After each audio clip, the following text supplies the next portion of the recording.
পিতা পুত্ৰক হত্যা কৰি ৰক্তাক্ত কৰিলে ৰাসথলী। গহপুৰৰ লোমহৰ্ষক ডাবল মাৰ্ডাৰৰ চতুৰ্থটো হত্যাকাৰী ক'ত হেৰাল?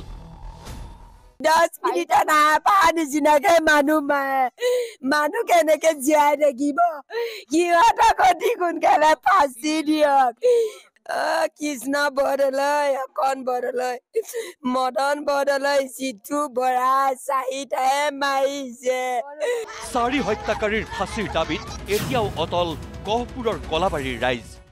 যিকেইটা ধৰিছে সেইকেইটাক আপোনালোকে ফাঁচি আমাক ন্যায় লাগে। 3জনী মানুহ বিধৱা কৰিছে, নাতি 2টা আছে, কোনে পোহপালন দিব? এখন ঘৰত এতিয়া 3জনকে বিধৱা হৈ গৈছে, হয় না? দেউতা গৈছে আৰু ভাইটি গৈছে। সিহঁতক উচিত শাস্তি মানে মোৰ মতে মানে সিহঁতক ফাঁচি দিব লাগে বছ। বাকী মই অইনটো একো নালাগে। আইন মুঠতে ফাঁচি দিয়ক, সিহঁতক যিমান শাস্তি পাৰে সিমান দিয়ক। মুঠতে ফাঁচি দিব লাগে। এয়া আছিল সোমবাৰৰ নিশাৰ দৃশ্য। ৰাসৰ মাজতেই গহপুৰৰ কলাবাৰীৰ দেউৰী চুকৰ নামঘৰ প্ৰাংগণত হত্যালীলা চলিল। ৰাসলীলাৰ মাজতেই এই 3টা অসুৰে হত্যালীলা চলালে। হাতত খুকুৰি লৈ 3 পিতা পুত্ৰই মিলি হত্যা কৰিলে পিতা পুত্ৰক।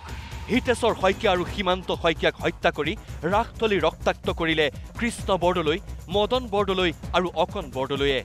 এতিয়াও পলাতক কৃষ্ণ বৰদলৈ ভাগিনীয়েক জিতু বৰা। কিয় জিতু বৰাক বিচাৰি পোৱা নাই গহপুৰ আৰক্ষীয়ে? প্ৰশ্ন কৰিছে হিতেশ্বৰ শইকীয়া আৰু সীমান্তৰ পৰিয়ালে। জিতু বৰাক মোৰ মা আৰু মোৰ মাহীয়ে নিজ সাক্ষাৎ দেখিছে। ৰাইজেও কৈছিলে জিতু বৰা নাতিনীয়েক আছিলে বুলি। ৰাইজে নামটো নাজানে কাৰণে নামটো তেতিয়া দিয়া নাছিলে। কৈছে যে নাতিনীয়েক এটা আছে, নাতিনীয়েকৰ নাম নাজানে কাৰণে কোনেও ক'বলৈ পায়। মই দেখিছো নাতিনীয়েকে ককাকে ধৰিছে, পিতেক 2টাই নাতিনীয়েকে মাৰিছে। মই গৈ ধৰি নেপালো। এনেকুৱা কাহিনী ক'তো পোৱা নাই, শুনাও নাই। আৰু মানুহে ভুল কৰে কিন্তু এনেকৈ আৰু মানুহ বাপেক পুতেকক একেলগে মৰাটো মই আজিলৈ শুনাই নাই। কিন্তু এক্সিডেণ্ট হৈ মৰাটো বেলেগ কথা, কিন্তু এনেকৈ যিটো সিহঁতে হেৰি কৰি মাৰিছে সেইটো আৰু মানে তাতকৈ আৰু কি আৰু। নাৰায়ণপুৰৰ পৰা গহপুৰৰ কলাবাৰীৰ দেউৰী চুকলৈ আহি হিতেশ্বৰ শইকীয়া আৰু সীমান্ত শইকীয়াক হত্যাত সহায় কৰা জিতু বৰা এতিয়া ক'ত? কিয় মাত্ৰ 3টা হত্যাকাৰীক গ্ৰেপ্তাৰ কৰিয়েই দায়িত্ব সামৰিছে আৰক্ষীয়ে? উত্তৰ লাগে দেউৰী চুকৰ ৰাইজক। মোক দেউতাই কৈ থৈ গৈছে কৃষ্ণ বৰদলৈ ধৰিছে আৰু পিতেকে মাৰিছে বুলি কৈছে। মই কথা পাতি আছো, মই দেউতাৰ ওচৰতে আছিলো বহি। মোৰ মানুহজনক যে মাৰিলে মই গম নাপাওঁ, মোৰ দেউতাকে মাৰিছে বুলি দেউতাৰ ওচৰতে আছিলো মই। বাপেকে ধৰি দিছে, নাতিনীয়েকে জিতু বৰাই, অকণ বৰদলৈ, মদন বৰদলৈ কুকুৰি কোমোৱাই পেটু উলিয়াই। সীমন্ত শইকীয়া মোবাইলটো কোনোবাই গায়ব কৰি থৈছে, কোনোবা মাইকী মানুহ এজনী হাতত দিছিলো বুলি কৈছিলে। তেওঁ ভয় কৰিব নালাগে, মোবাইলটো যদি তেওঁক হাতত দিছিলে আমাক মোবাইলটো কমিটিৰ হাতত চঞ্জাই দিয়ক। কেনেকে সিহঁতক পাৰি কৰিলে আমাক অতি সোনকালে সিহঁতক ফাঁচি দি আমাক চকুৰ আগত সিহঁতক দেখুৱাওক। আমাৰ আৰু যিটো ধৰিবলৈ আছে সেইটো অতি সোনকালে ধৰক।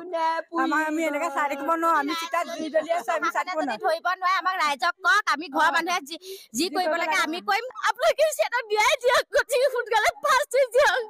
মোৰ ভাইটিটো মৰি গৈছে, মোৰ ইমান সৰু ল'ৰাটো মৰি গৈছে।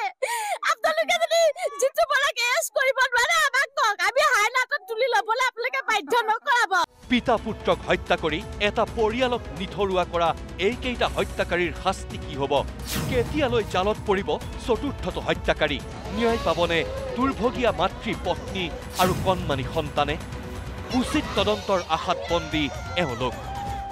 কেমেৰা পাৰ্চন বিতুৰ সৈতে গহপুৰৰ পৰা নৱজিৎ শইকীয়া, নিউজ লাইভ।